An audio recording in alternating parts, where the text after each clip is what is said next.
The push to electric vehicles is being subsidized by you, the taxpayer, according to a new report. But is that okay because EVs will help the planet? Well, that data actually is not that encouraging. So are we being sold a bill of goods, asked to subsidize the EV market when it's not going to actually help the planet? Spoiler alert, yes. That is exactly what's happening. Let's take a look at the data. Now, here is a report that we're going to discuss. But first, we're also going to look at what we know for sure about EVs because, we're being sold this concept. Now, this report is called Overcharged Expectations, Unmasking the True Costs of Electric Vehicles. It just came out this week. Now, fair warning, this is a think tank report. And this particular think tank reportedly receives money from fossil fuel companies. Now, this is what, when you Google this or ask Google Bard who funds this Texas Public Policy Foundation, Google Bard says this: oh yes, they're funded by the Koch brothers, State Farm, Exxon Mobil, all kinds of, other like corporate funding. But so I was like, okay, I want to see that for myself because this is what Google's telling me. Where did you find this? So I looked through their 990 tax filings for proof that these are Republican aiming or big business donors. I didn't find any proof like that in their filings. So I went back to Google Bard and I said, okay, can you link me to where it says that they're funded by these people? And they said, well, it's in, they're in this ProPublica coverage of their taxes. ProPublica says it. And I was like, okay, these forms that you're linking me to do not list donors. This is me saying this, having an argument with Google Bard, with AR. You do this like twice a week. You get in a fight with Google Bard. Yes, I do. And I say, are you quite sure about that? And look what they say. Yes, you are correct. I apologize for my mistake. This TPPF is a 501c. They are not required to disclose donors, so we don't know that. It's just that ProPublica said so. So how do they know? I don't know. So when they sort of knock down these like, oh, this is Republican-funded research, there's not proof of that. Lying. Like, we really don't know. So I haven't seen it. If you find it for yourself, let me know.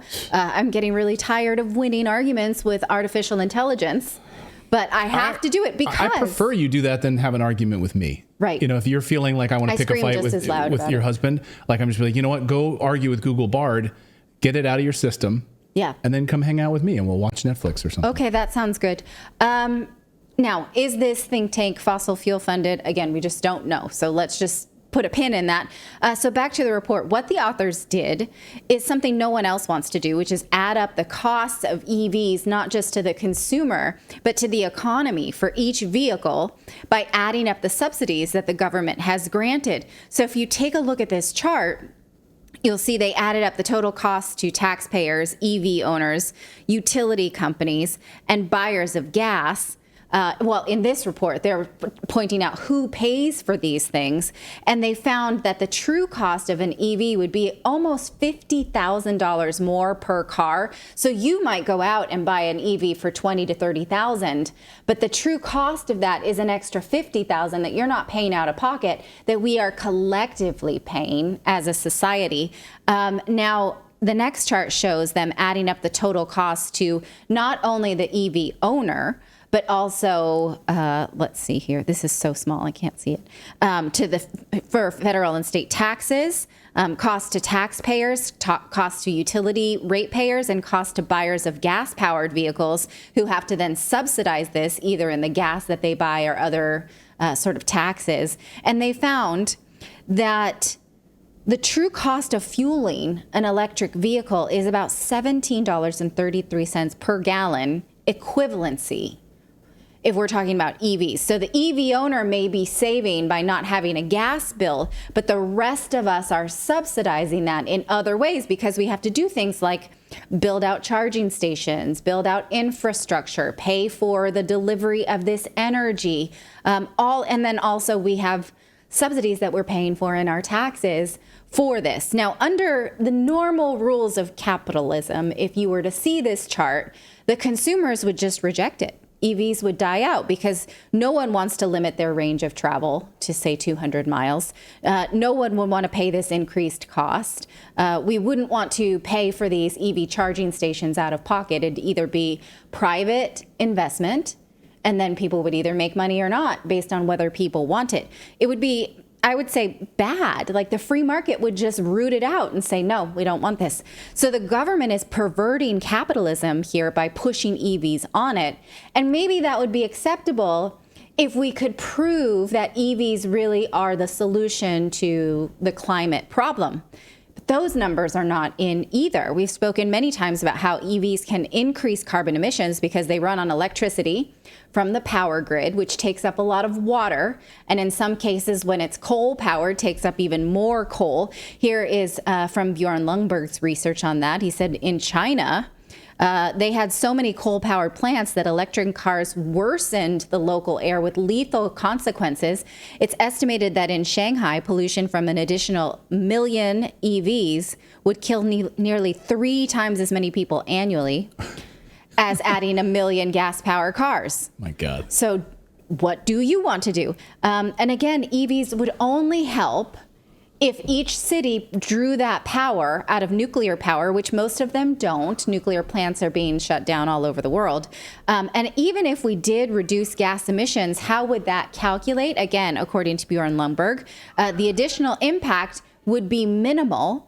The IAEA hopes that we can reach 130 million EVs by 2030. But he points out, even if we did, it would only cut a trifling 0.4% of global emissions by 2030. Electric cars, he says, will be a part of our future solution, but they are not a part of solving climate change. Now, what if, though, we could run EVs on solar and wind power, these renewables? Well, maybe that's a possibility, but if you're voting for that, then you're voting for deforestation, because here's from Michael Schellenberger's book, Apocalypse Never. He says, in the United States, if we were trying to generate all energy with renewables, like solar and wind, we would need 25 to 50% of all the land in the United States. By contrast, today's energy system requires just 0.5% of land in the United States. So think about that for a second. For us to live that life that we live now, which includes children going to school, which includes emergency vehicles, fire departments, your internet that you use, heating your house, staying alive with heat or air conditioning when it's really hot. For all of that to happen, we would need, on renewables, we need to clear out 50% of the entire U.S. land in order to build solar panels, which are not green at all, or wind, which also are not green. They kill whales. So do you want that? Do you want to switch to these renewables, knowing we'd have to contribute to so much deforestation? How do wind farms kill whales? That's a whole other. I can bring you that research. I mean, I know they kill birds. I was like, I forgot about the whales. No, the ones in the sea kill whales. Yeah, Michael Schellenberger has a lot of research on that. You know what? That's a good one. I've been meaning to bring that to the show because it's really fascinating. And most of these renewable energy companies don't want to admit it, but they do. So maybe it's time we ask our politicians to rethink EVs.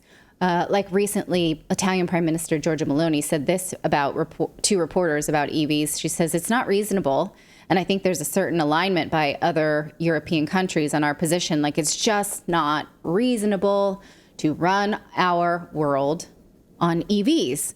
Meanwhile, Germany has asked the EU to exempt their laws on switching to electric vehicles if they say, well, we won't go to electric vehicles, but how about instead we'll allow gas-powered cars still on the road, but only if they use synthetic fuel.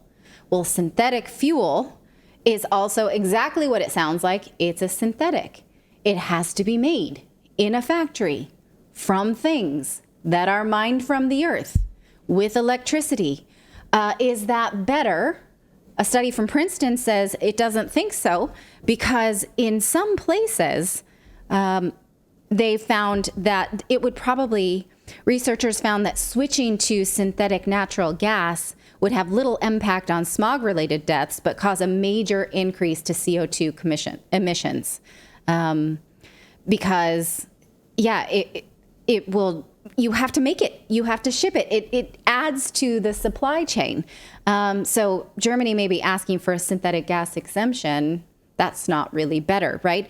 Neither are EVs. So maybe we should tell our politicians, like, hey, let's take a beat on all of this. We don't want to subsidize these things until we see that this may be better for the earth. In the meantime, we don't want to fund by taxpayer credits and money. We don't want to fund this if it's all BS, right? Yeah, especially when you find out that the Tesla power banks are having to be powered, of course, by on the electric grid. Yeah. So it's ridiculous. Right, which may be coal. Right. Which may be, it could be anything. Well, really. Look at Germany, the hypocrisy. We had Ralph Schulhammer on the show the other day to talk about this, and we were talking about the hypocrisy of Europe and certainly Germany, which of course shut down their nuclear power plants.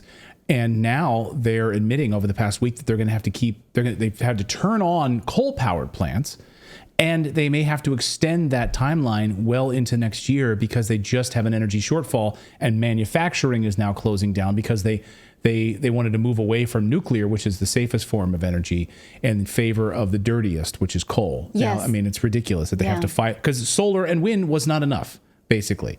That was the admission. It is not enough unless you want to deforest entire continents. Thank you so much for watching this segment here at Redacted. We are live every day at 4 p.m. Eastern Time, trying to share the stories that the mainstream media will not cover. You should also come over and join our community of Redacted Rebels over at redacted.inc. That's our private locals community where we can share exclusive content that we simply cannot share here on YouTube. Come over and join the rebellion together right now by going to redacted.inc. We'll see you next time.